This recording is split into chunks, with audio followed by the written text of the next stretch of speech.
Ooh, Exert. It's only DD's alive. Only the IGL from 7 Deadly Sins is alive, and Execute is already with 3 kills, and no player has been lost. We always see DD like being the sole survivor of his team. Yep. And doing some crazy things.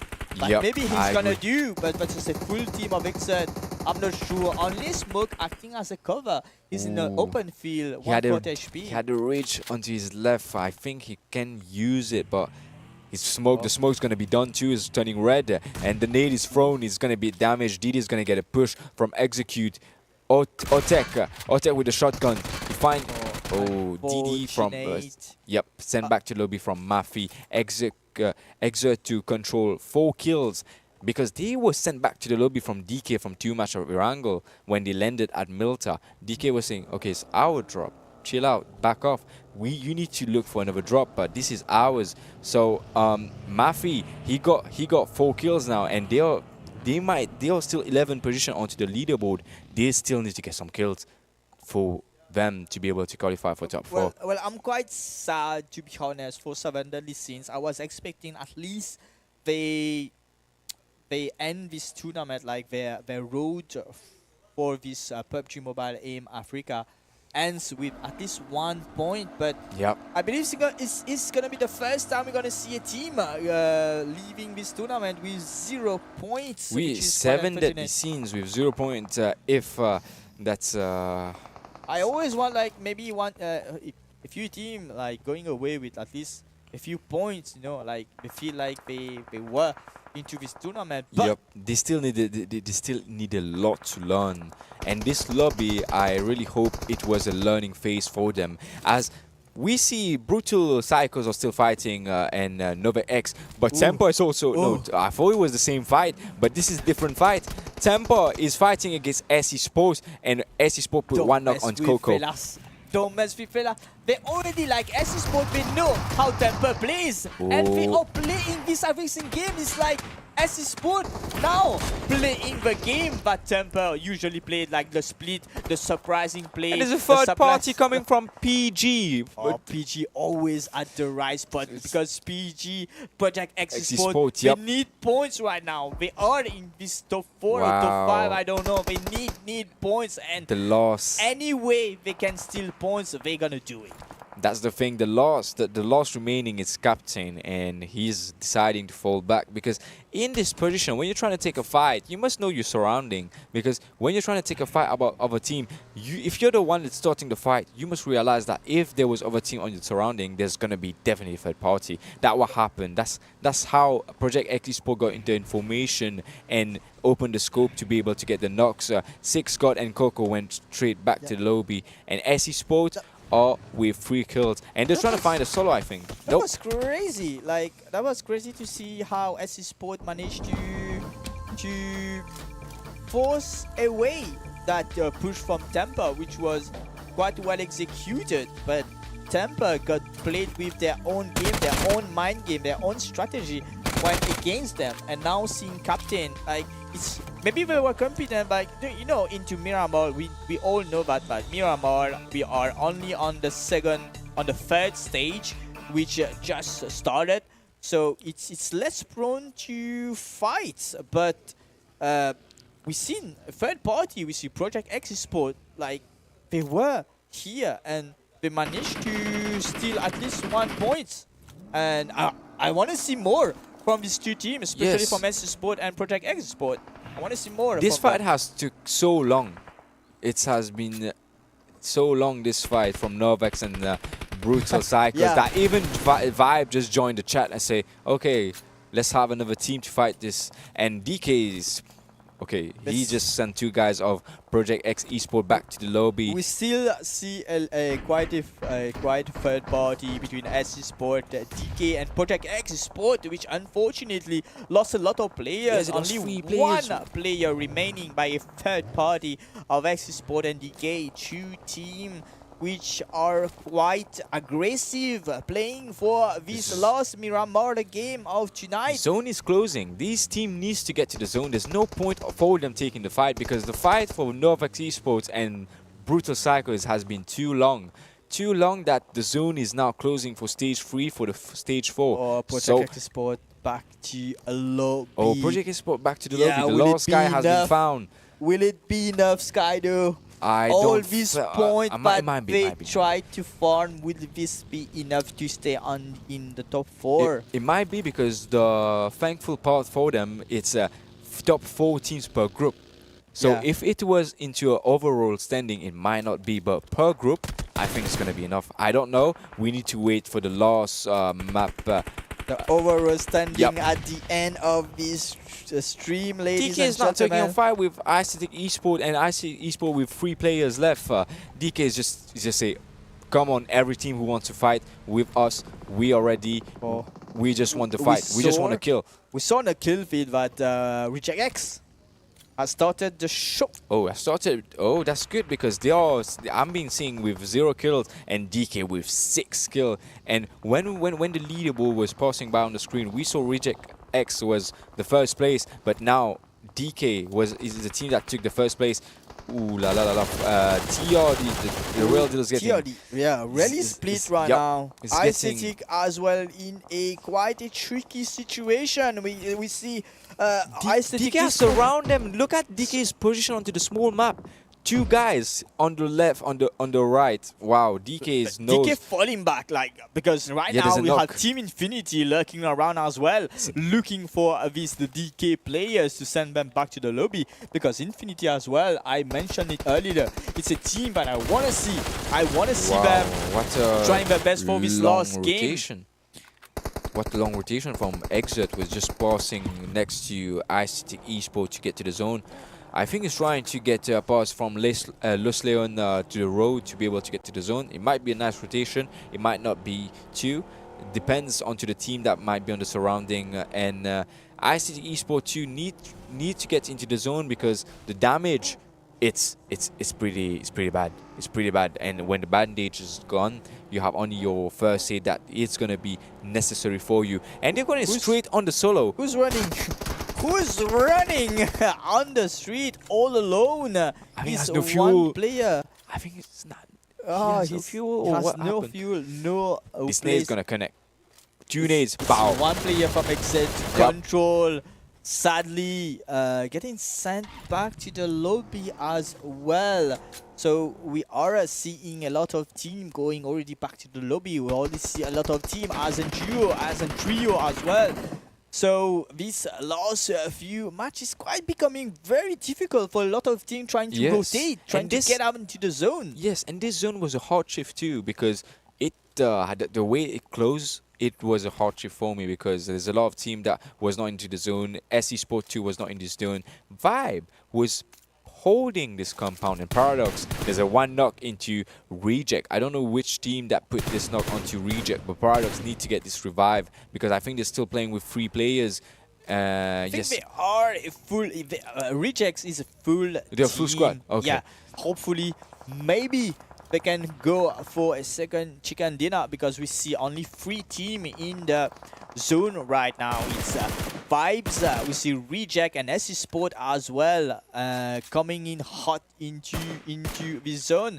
And we see a lot of teams which are duo and even a solo team from Zovex and Novex and Tampa. Tampa, we saw captain like running around. Can we see a play from captain the same way that Zik The zone is not too far away from them, but they need to be fighting DK, and it's already sent back to the lobby by the last player. I mean, the team DK. They're still a full squad holding, and they are in a decent position as Vibe need to move up to the zone, and also Reject. The zone is not far away from them, but just need to get the information on the back.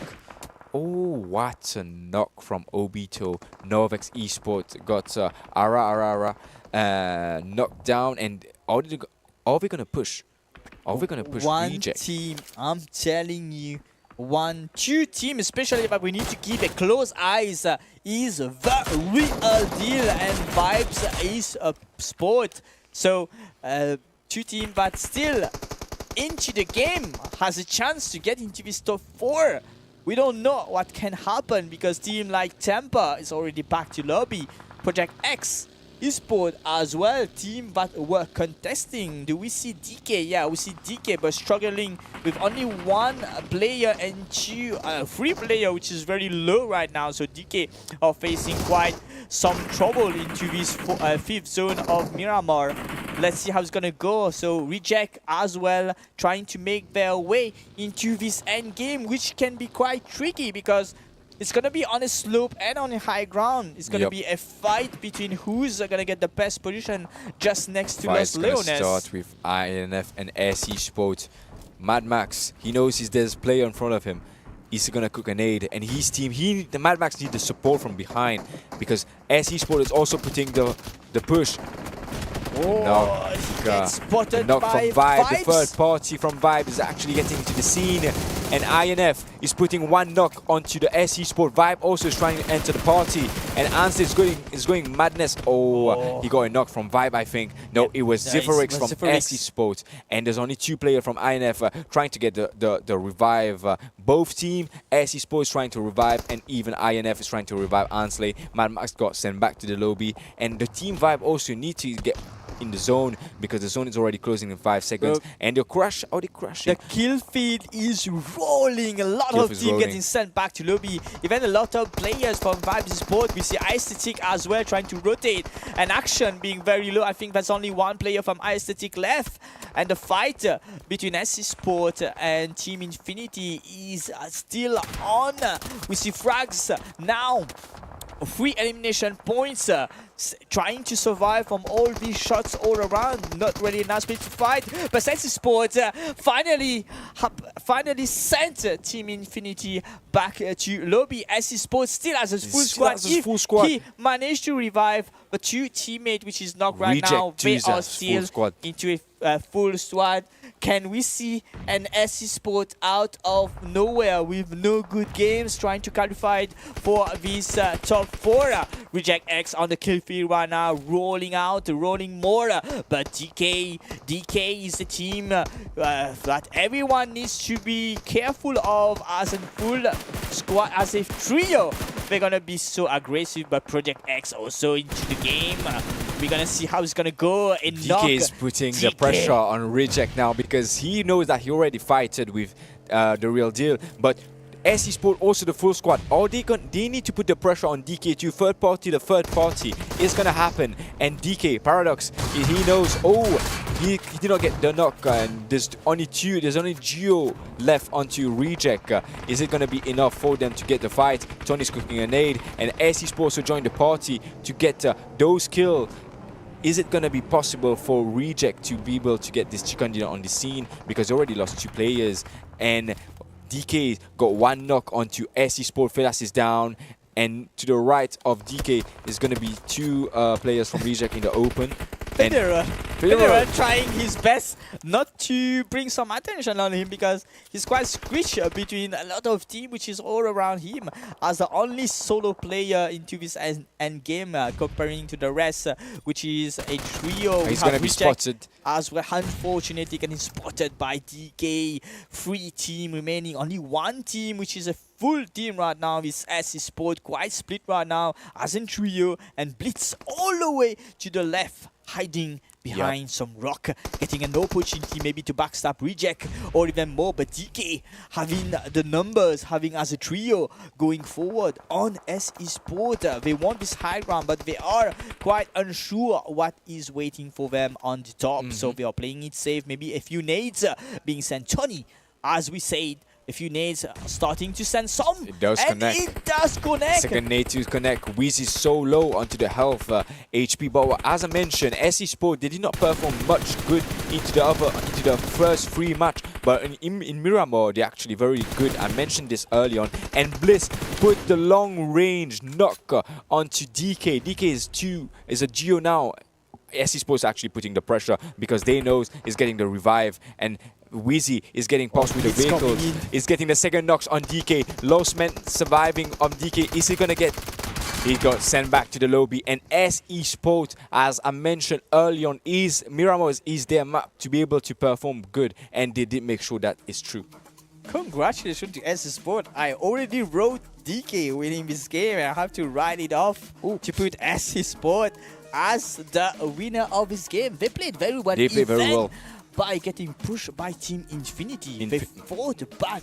They had 2 of their players knock, and still they managed to hold their position. They did not move from where the fight started, but still they played very well. I was hoping some more elimination points maybe for them, as getting this chicken dinner for this last game. I really hope it's enough for them to reach this top 4, because we saw a lot of teams which was fighting for this top 4, like Temper. We did not saw them until the last game. They completed their group without any chicken dinner.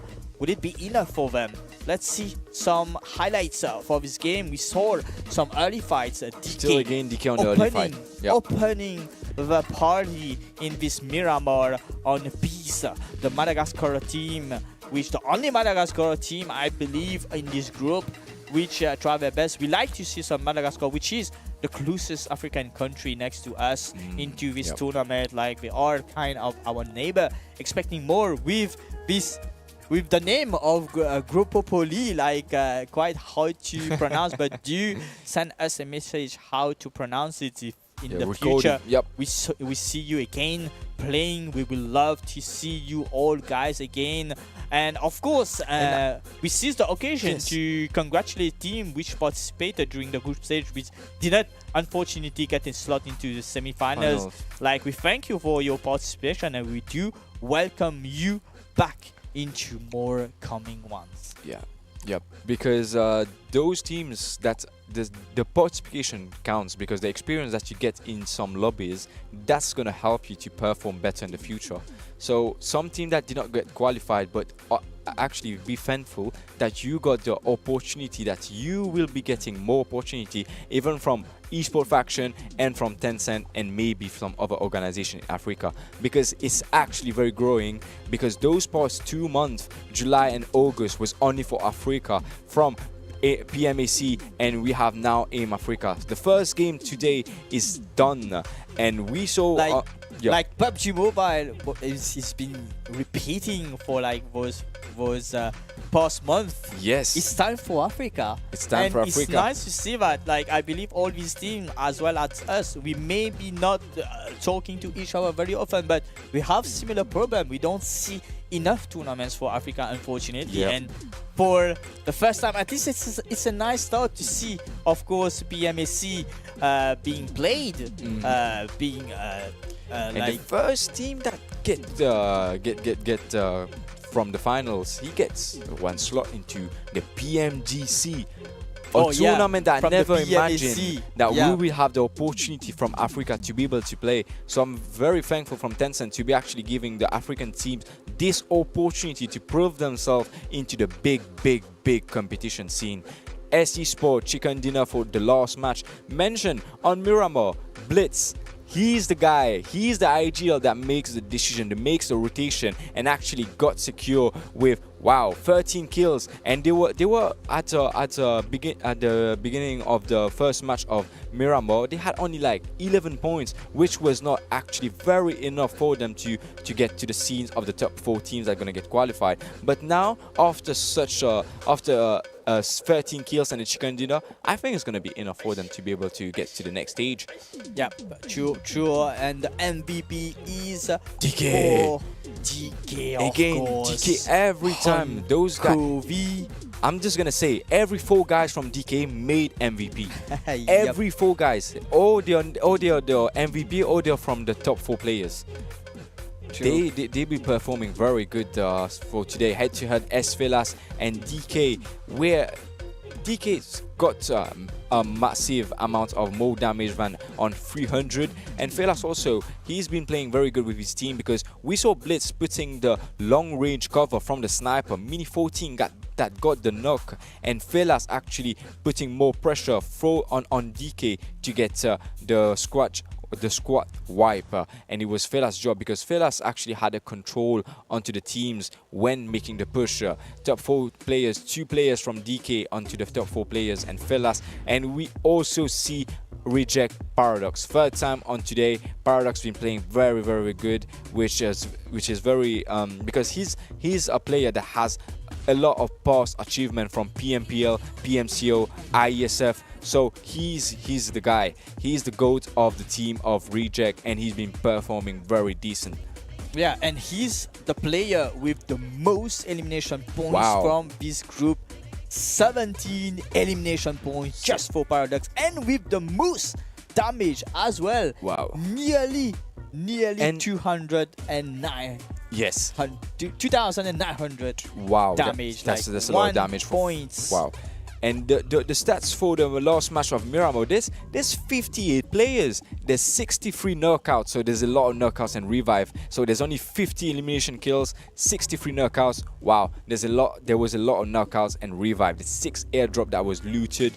And longest kill, I think the Sandhawk was still a bit of shock for us, because 𝗦𝗧𝗔𝗏𝗏, we know it's the biggest map of 8x8 onto the map, but the longest kill, 309. We didn't see a lot of player committing on the sniper. We see only maybe in 𝗦𝗧𝗔𝗘𝗏 we see Action committing on a few one and Blitz as well.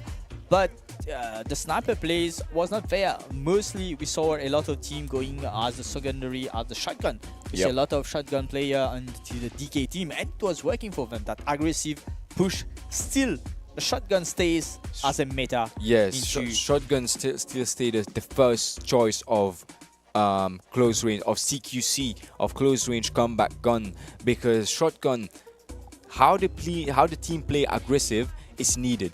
Everybody needs to know how to use shotgun, because how we see onto the other bigger stage on PMGC stages, every players, they use shotgun. Even the support, even the fragger, even the flanker, they must know how to use the shotgun. Because long time I was not a fan of shotgun. I was using AR. My favorite gun was AKM. AKM back in the day. When it changed up, now when I use AKM against shotgun, I'm getting angry. because they were knocking me with one bullet. Yeah, so like the jump shot and so on, that was not a thing into PUBG back in the days, and now you can jump shot with any shotgun and connect, get luckily or skilly get a few knocks and securing a lot of fights.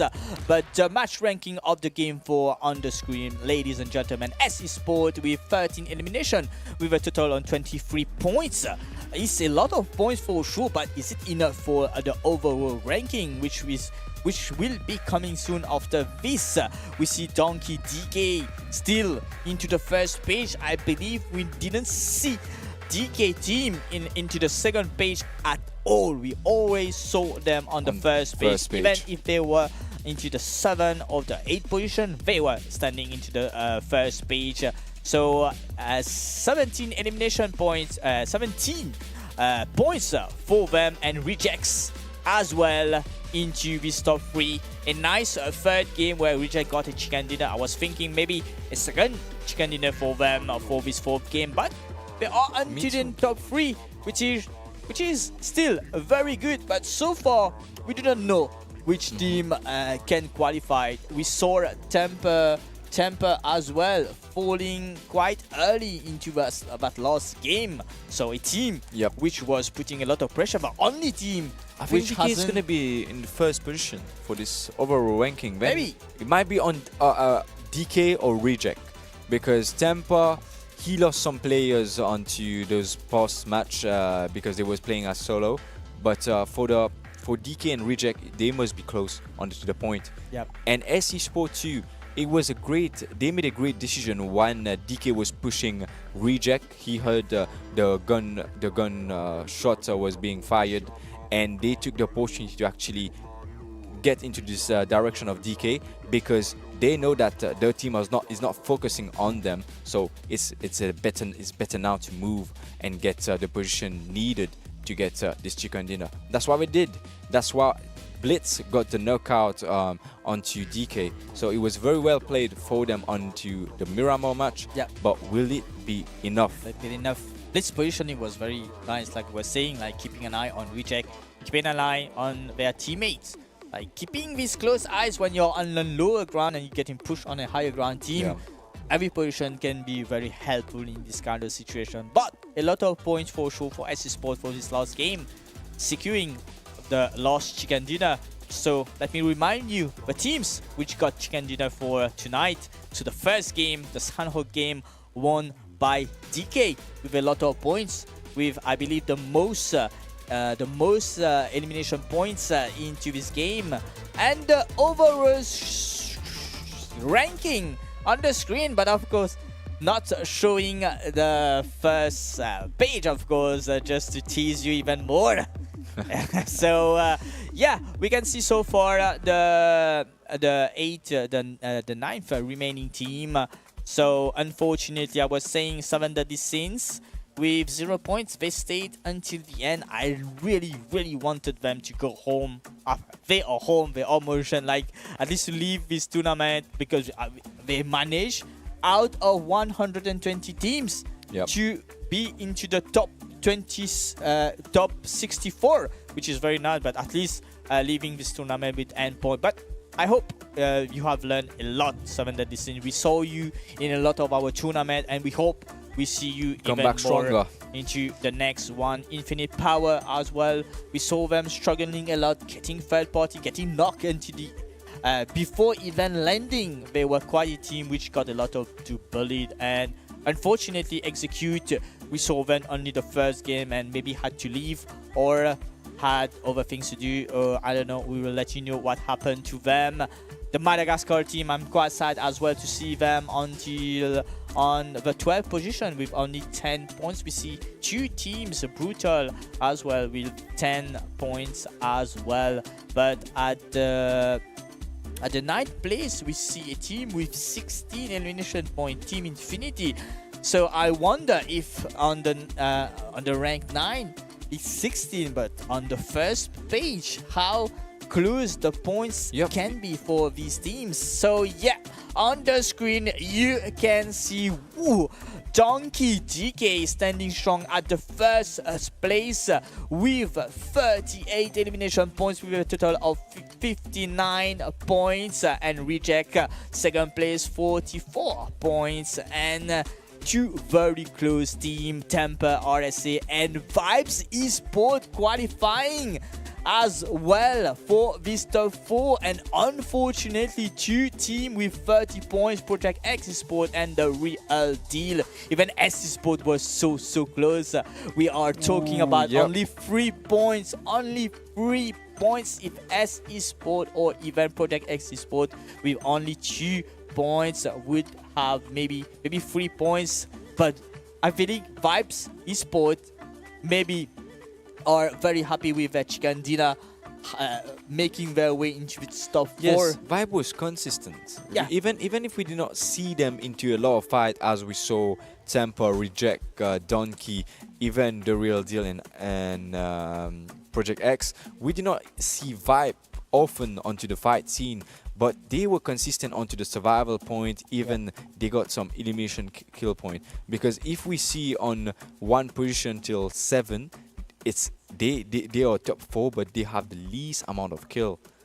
But they have been playing better onto the placement point than Project X, even the Real Deal and S eSports. They But were it's- consistent. They had a first Sanhok game which was disastrous, only 1 elimination points and 0 placement points, but they kept the consistency. They played very well on the 2 Erangel map and the Myanmar map, and they are here Yes. at the 4th place.